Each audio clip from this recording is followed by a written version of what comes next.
അസ്സലാമു അലൈക്കും. ആ അവരിങ്ങോട്ട് എത്താറായിട്ടുണ്ടാവും. എല്ലാം റെഡിയല്ലേ? അടുക്കളയിൽ കളി പറഞ്ഞിരിക്കുന്ന പെൺപടകളോടായി റിയാസ് വന്ന് ചോദിക്കുമ്പോൾ ഒരു നിമിഷം എല്ലാവരും നിശബ്ദമായി. ഇവിടെ എല്ലാം റെഡിയാണിക്ക.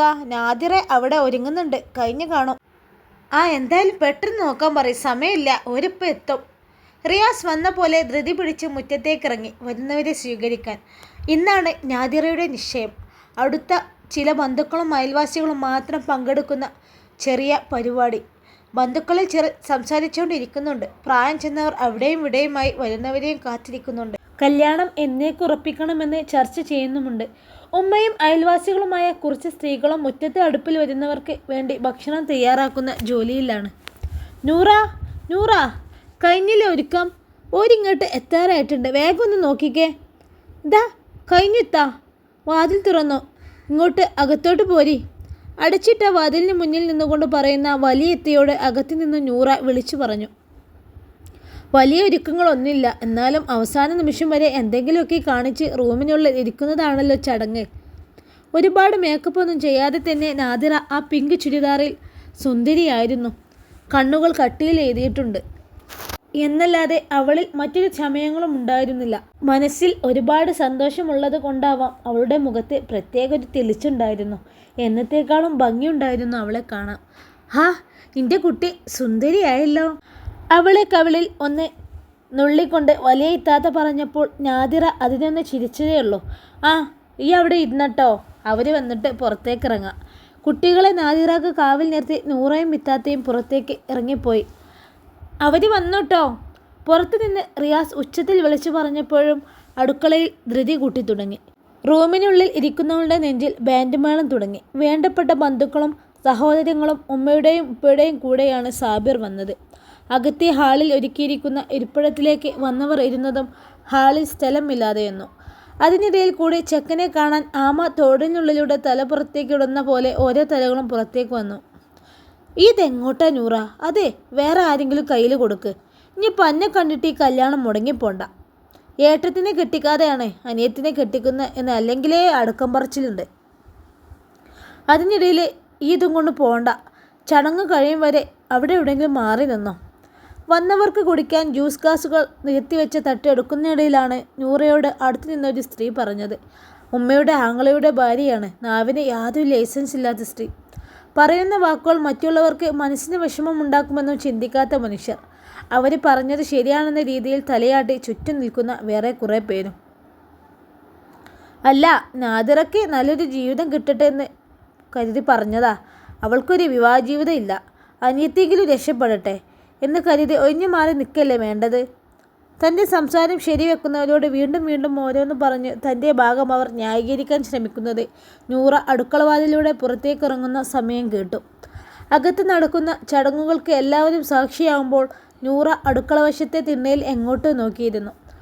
സങ്കടമില്ല, എനിക്ക് സന്തോഷമേ ഉള്ളൂ, അതറിയാം. എന്നാലും ഈ നിമിഷം നിർവികാരമായിരുന്നു മനസ്സ്. ഒരു ചിന്തകളും ഇല്ലാതെ അടുത്ത് നടക്കുന്ന ബഹളങ്ങൾ ഒന്നും ശ്രദ്ധിക്കാതെ അങ്ങനെ എത്രയോ നിമിഷങ്ങൾ അവൾ അവിടെ എങ്ങനെയിരുന്നു.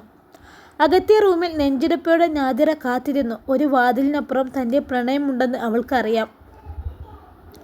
ഏത് നിമിഷം വേണമെങ്കിലും എന്നെ അങ്ങോട്ട് കൊണ്ടുപോകുമെന്നും ആ നിമിഷങ്ങൾ എണ്ണി അവൾ കൈവിരലുകൾ ഒളിച്ചു നിവർത്തിയും വരുന്നു. മൂക്കിന് താഴെ വിയർപ്പ് തുള്ളികൾ പൊടിഞ്ഞു. കവിളുകൾ ചുവന്നുവെന്നു. കല്യാണം അവർക്ക് ഒട്ടും വൈകാതെ നടത്തണം തന്നെ എന്ന് പറഞ്ഞ അനുസരിച്ച് അടുത്ത മാസത്തിൽ തന്നെ എല്ലാവർക്കും പറ്റുന്ന ഒരു ദിവസം നോക്കി ഉറപ്പിച്ചു. നിക്കാഹും കല്യാണ ദിവസം തന്നെ മതി എന്ന തീരുമാനത്തിലെത്തി. വേറൊരു ചെലവ് ഉണ്ടാക്കണ്ട എന്ന് പറഞ്ഞ് സാബിറിൻ്റെ ഉപ്പ തന്നെയാണ് അങ്ങനെ ഒരു തീരുമാനം പറഞ്ഞത്. പെട്ടെന്നായല്ലോ എന്നൊരു സംസാരമുണ്ടായെങ്കിലും അതാരും കാര്യമാക്കിയില്ല. വിവാഹം ഉറപ്പിച്ചതിന് ശേഷമാണ് സാബിറിൻ്റെ സഹോദരിമാർ ചേർന്ന് റൂമിലിരുന്ന നാദിറയെ പുറത്തേക്കിറക്കിയത്. തലയും താഴ്ത്തി തൻ്റെ സഹോദരിമാരോടൊപ്പം നടന്നു വരുന്ന നാദിറയെ സാബിർ ഒന്ന് നോക്കി. പക്ഷേ അവൻ്റെ കണ്ണുകൾ വന്നപ്പോൾ മുതൽ തേടുന്നത് മറ്റൊരുവളെയാണ്. അവളെ ഇതുവരെയും കാണാൻ സാധിച്ചിട്ടില്ല. ഈ വീട്ടിലുള്ളവർ എല്ലാം ഇവിടെ തന്നെയുണ്ട്. അവൾ മാത്രം എവിടെ? ഇനി എന്നെ കാണാതെ ഇരിക്കാൻ ഒളിച്ചിരിക്കാണോ? അവൾക്ക് എന്നെ ഇഷ്ടമായിരുന്നോ? ഈ നിമിഷങ്ങൾക്ക് സാക്ഷിയാവാൻ അവൾക്ക് സാധിക്കാത്തതുകൊണ്ടാണോ മാറി നിൽക്കുന്നത്? സാബിറിൻ്റെ ചിന്തകൾ പല വഴി പാഞ്ഞു. ഡാ, ഉമ്മ തട്ടി വിളിച്ചപ്പോഴാണ് അവൻ അവിടെ നിന്നും എണീറ്റത്. നാദിറയുടെ അടുത്തേക്ക് നടക്കുന്നതിനിടയിൽ ഒരിക്കൽ കൂടി അവൻ്റെ കണ്ണുകൾ കൂടി നിൽക്കുന്നവരിലേക്ക് ഓടി നടന്നു. ഒടുവിൽ ഒന്ന് നിശ്വസിച്ചു കൊണ്ടവൻ നാദിറയുടെ അടുത്തെത്തി. നാണത്തിൽ കലർന്നൊരു ചിരി സമ്മാനിച്ചു. തന്നെ നോക്കുന്നവൾക്ക് സാബിറും കഷ്ടപ്പെട്ടൊരു ചിരി സമ്മാനിച്ചു.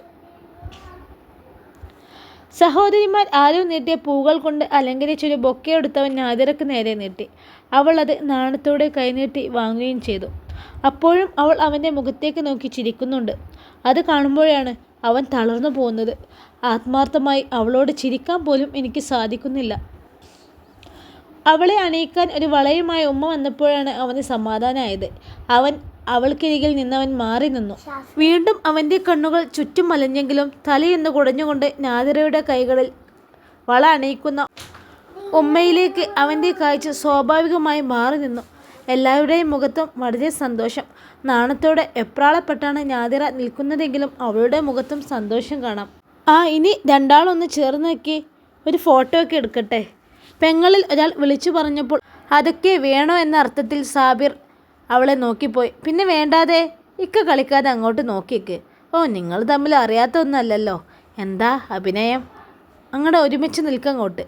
ഫോണിൽ ക്യാമറ ഓണാക്കി അവർക്ക് മുന്നിൽ നിന്ന് ഫോട്ടോ എടുക്കാൻ തയ്യാറായി നിൽക്കുന്ന അനിയൻ പറഞ്ഞപ്പോൾ അവന് വേറെ നിവർത്തി ഇല്ലാതെ പോയി. നാദിറയുടെ അരികിലേക്ക് ചേർന്ന് നിന്ന് പോയി. ഈ നിമിഷത്തോട് പൊരുത്തപ്പെടണമെന്ന് മനസ്സുകൊണ്ട് ഒരിക്കൽ കൂടി തയ്യാറെടുത്ത കൊണ്ടവൻ ചിരിച്ചു നിന്നു. രണ്ടുപേരുടെയും മനോഹരമായ ഒരു ചിത്രം പകർത്താൻ സാധിച്ചതിൽ മറ്റുള്ളവരും സന്തോഷവാനായി. അകത്തെ ചടങ്ങുകൾ ഏകദേശം അവസാനിച്ചതും ഭക്ഷണം വിളമ്പാനുള്ള തിരക്കായിരുന്നു പിന്നീട്. ആ തിരക്കുകളിലേക്ക് നൂറയും നുഴഞ്ഞു കയറി. അടുപ്പിനരികിൽ നിന്ന് വിളമ്പിക്കൊടുക്കുന്ന ഭക്ഷണത്തിൻ്റെ തട്ടുകൾ മുറ്റത്ത് ചെറുതായിട്ടിരിക്കുന്ന പന്തയിലെ മേശകളിലേക്ക് വെക്കാൻ അവൾ ഓടി നടന്നു. പേപ്പർ പ്ലേറ്റുകളും ഗ്ലാസുകളും അവളുടെ കൈകളിലൂടെ കടന്നുപോയി. അകത്തുള്ളവർ ഭക്ഷണം കഴിക്കാൻ പുറത്തേക്കിറങ്ങിയതും അവൾ ഒരു മൂലയിൽ ഒതുങ്ങാൻ ശ്രമിച്ചു. പക്ഷേ വീണ്ടും വീണ്ടും അവളുടെ കൈകളിലേക്ക് എത്തുന്ന ഭക്ഷണ സാധനങ്ങളുമായി അവൾ അതിലൂടെ ഓടി നടക്കേണ്ടി വന്നു. നൂറ, നൂറ എന്നത് പലതവണ അവിടെ മുഴങ്ങിക്കേട്ടു. അതിനിടയിൽ എപ്പോഴും സാബിറിൻ്റെ കണ്ണുകളും അവളെ ഒരു നോട്ടം കണ്ടു. അവളുടെ പിന്നാലെ ഓടി നടന്ന് അവൻ്റെ കണ്ണുകളും ക്ഷീണിച്ചു. എന്താ സാബിറെ നോക്കുന്നത്? ഭക്ഷണത്തിൽ കൈവച്ചിട്ട് എവിടെ നോക്കിയിരിക്കുക? വേഗം കഴിക്കങ്ങോട്ട്, നമുക്ക് പോണ്ടേ? അടുത്തിരിക്കുന്ന ഉമ്മയുടെ ശാസന അവനെ തേടി എത്തിയപ്പോഴാണ് അവൻ കണ്ണുകളെ പിൻവലിച്ചത്. പക്ഷേ ഉമ്മ അവൻ്റെ നോട്ടത്തെ പിന്തുടരുന്നത് അവൻ അറിഞ്ഞില്ല. അതാണല്ലേ ആ പെണ്ണിൻ്റെ കെട്ടിക്കാത്ത ഏട്ടത്തി? പലപ്പോഴും ഈ ഒരു ചോദ്യവും നോട്ടവും തനിക്ക് നേരെ വരുന്നത് നൂറ് ശ്രദ്ധിച്ചു. എന്താ കെട്ടിക്കാതിരിക്കാനുള്ള കാരണമെന്ന് ആർക്കും കഷ്ടപ്പെട്ട് തിരഞ്ഞു കണ്ടുപിടിക്കൊന്നും വേണ്ട. എന്നെ അടിമുടി ഒന്ന് നോക്കി വെറുതെ അല്ലാന്ന് വിശ്വസിക്കേണ്ട ആവശ്യമേ ഉള്ളൂ. വീണ്ടും വീണ്ടും എല്ലാവരുടെയും നോട്ടം തനിക്ക് നേരെ വരുന്നത് അരോചകമായി തോന്നിയതും അവൾ അവിടെ നിന്നും മാറി നിന്നു. എന്തോ വലിയൊരു കുറ്റവാളിയെപ്പോലെ. തന്നെ തുറച്ചു നോക്കുന്ന കണ്ണുകൾ അകത്തേക്ക് കയറി ചെല്ലാനൊക്കില്ല. പുറത്ത് ആരുടെയും നോട്ടം കിട്ടാത്ത ഒരിടത്തിരുന്നു. വിവാഹം കഴിക്കാൻ സാധിക്കാത്തതിൽ എനിക്ക് സങ്കടമില്ല. പക്ഷേ ഈ നോട്ടങ്ങളും തനിക്ക് നേരെ സഹതാപമാണെന്ന് തോന്നിക്കും വിധമുള്ള വാക്കുകളും സഹിക്കാനാവില്ല. വിവാഹം കഴിക്കാതെ ഇരിക്കുന്നത് അത്ര വലിയ കുറ്റാണോ അതോ ഭാഗ്യക്കേടോ? നൂറ, നൂറ! ചിന്തകൾ കാടുകയറുന്നതിനിടയിലാണ് പിറകിൽ നിന്നൊരു ശബ്ദം. കേട്ട് പരിചയമില്ല. അവളൊന്ന് തിരിഞ്ഞു നോക്കി. അല്ലാ, സാബിറിൻ്റെ ഉമ്മ. അവരെന്തിനാവും ഒഴിഞ്ഞു മാറിയിരിക്കുന്ന എന്നെ തേടി വന്നിരിക്കുന്നത് എന്നൊരു ചിന്ത അവളെ വട്ടം വിട്ടു പറന്നു. വരുത്തി തീർത്തൊരു ചിരി അവർക്ക് സമ്മാനിക്കുമ്പോൾ അവരുടെ മുഖം തീർത്തും ഗൗരവം പൂണ്ടു നിൽക്കുന്നതാണെന്ന് അവൾക്ക് തോന്നി. എന്തൊക്കെയോ തന്നോട് പറയാൻ തയ്യാറെടുക്കുന്ന പോലെ. അവരുടെ സംസാരത്തിന് കാതോർത്ത് ഒരുവൾ കൂടി ഉണ്ടായിരുന്നു എന്നത് ശ്രദ്ധിച്ചതുമില്ല. ആ അശ്രദ്ധ തൻ്റെ ജീവിതം മാറ്റിമറിക്കുമെന്ന് നൂറ അറിഞ്ഞതുമില്ല. പരിപാടികൾ എല്ലാം തീർത്ത് സാബിറും കുടുംബവും യാത്ര പറയാൻ ആരംഭിച്ചു. പറഞ്ഞുറപ്പിച്ചതുപോലെ തന്നെ വിവാഹത്തിന് കാണാമെന്ന് പറഞ്ഞ് സന്തോഷത്തോടെയാണ് അവർ പിരിഞ്ഞത്. വണ്ടിയിലേക്ക് കയറുന്നതിന് മുമ്പേ ഒരിക്കൽ കൂടി സാബിറിൻ്റെ കണ്ണുകൾ ആ വീടിൻ്റെ ഉമ്മറത്തേക്ക് നീണ്ടു. തങ്ങളെ യാത്രയാക്കാൻ വേണ്ടി കൂടി നിൽക്കുന്നവരുടെ ഇടയിലൂടെ അവൻ്റെ മിഴികളൊന്ന് ഓടി നടന്നു. തേടിയ ഒരുവളേക്കാൾ മിഴിവോടെ അവൻ്റെ മിഴികൾ തനിക്ക് പാതിയാവാൻ പോകുന്നവളിൽ ഉറച്ചു നിന്നു. ചലനം നഷ്ടപ്പെട്ടുകൊണ്ട് തൻ്റെ നോട്ടം അവളിലെ പ്രണയനുടെ ഭാവം ഒന്നുകൂടി മനോഹരമായി വിരിയിക്കുന്നത് കണ്ടതും അവൻ പെട്ടെന്ന് നോട്ടം മാറ്റി. ഡാ, അങ്ങോട്ട് കയറി, ഇനി കല്യാണം കഴിഞ്ഞിട്ടേ നോക്കാം. ഉമ്മാക്ക് ധൃതി പോലെ അവനെ പെട്ടെന്ന് എവിടെ നിന്നും കൊണ്ടുപോകാൻ. പെട്ടെന്ന് തന്നെ അവരോട് യാത്ര പറഞ്ഞ് അവർ കാറിലേക്ക് കയറി. സീറ്റിലേക്ക് ചാരിയിരുന്നു കൊണ്ട് കണ്ണുകൾ ഇറക്കി അടച്ചു കിടക്കുന്ന അവനെ നോക്കിയവർ ഒന്ന് നെടുവീർപ്പിട്ടു. സാബിറിൻ്റെ കാർ കണ്ണിൽ നിന്നും മറിയേണ്ട താമസം. വീട്ടിലുള്ളവർ എല്ലാം നാദിറയ്ക്ക് ചുറ്റും കൂടി. അവളെ അണയിച്ച വളയുടെ ഭംഗി നോക്കുന്ന തിരക്കായിരുന്നു പിന്നീട്. അവൾക്ക് വേണ്ടി കൊണ്ടുവന്ന സാധനങ്ങളുടെ കണക്കെടുപ്പും ഡ്രസ്സുകളും മിഠായികളും നോക്കി ചിലർ സന്തോഷിച്ചു, ചിലർ കുറഞ്ഞു പോയെന്ന് അഭിപ്രായം പറഞ്ഞു. ചിലരാവട്ടെ നാദിറയ്ക്ക് കിട്ടിയത് ഭാഗ്യത്തിൽ അസൂയപ്പെട്ടു. സ്വാഭാവികം. അവൾ അതൊന്നും കാര്യമാക്കിയില്ല. വീട്ടുകാരും അവർക്ക് സന്തോഷമേ ഉണ്ടായിരുന്നുള്ളൂ. നല്ല പയ്യൻ, നല്ല വീട്ടുകാർ, അൽഹംദുലില്ലാ. ആ ഉമ്മയുടെ നാവിൽ നിന്ന് അത്രയേ വന്നുള്ളൂ. കൂടെ ഒരു മകളെ ഓർത്തുള്ള കണ്ണീര്. ഇനിയും ഭക്ഷണം കഴിക്കാനുള്ളവരെ എല്ലാം ഒരുമിച്ചിരുത്തുമ്പോഴാണ് ഒരാളുടെ കുറവ് അവിടെ എല്ലാവരും ശ്രദ്ധിക്കുന്നത്. ഈ കഴിഞ്ഞ നിമിഷങ്ങളിൽ ഒന്നും തന്നെ അവൾ തനിക്ക് അരികിൽ വന്നില്ലെന്ന് നാദിറ അപ്പോൾ മാത്രമാണ് ഓർത്തത്. അല്ല, നൂറത്ത് എവിടെ പോയി? ചോദ്യം പലവിധം എത്തി. ഞാൻ പോയി നോക്കിക്കോളാം, അകത്തുണ്ടാവും, അല്ലാതെ എവിടെ പോവാനോള്? ഉമ്മ അവിടെ ഇരുന്നോ, ഞാൻ നോക്കാം, നീയും അവിടെ തന്നെ ഇരുന്നോ നാദി.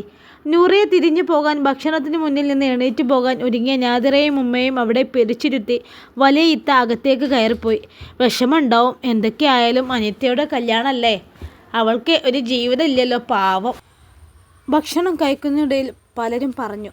അത് കേൾക്കുന്തോറും ആ ഉമ്മയുടെ നെഞ്ചു പിടഞ്ഞു. കയ്യിലെടുത്തു പിടിച്ച അന്നം പോലും വായിലേക്ക് വെക്കാനാവാതെ നോക്കിയിരുന്നു. നൂറ. ബെഡിൽ കമിഴ്ന്ന് കണ്ണുകൾ അടച്ചു കിടക്കുന്ന നൂറയെ ഇത്ത തട്ടി വിളിച്ചു. നൂറ മോളെ, ഈ എന്താ ഇങ്ങനെ കിടക്കണേ? എനിക്കെന്താ, എന്ത് പറ്റി? പതിയൊന്നവൾ മൂളി.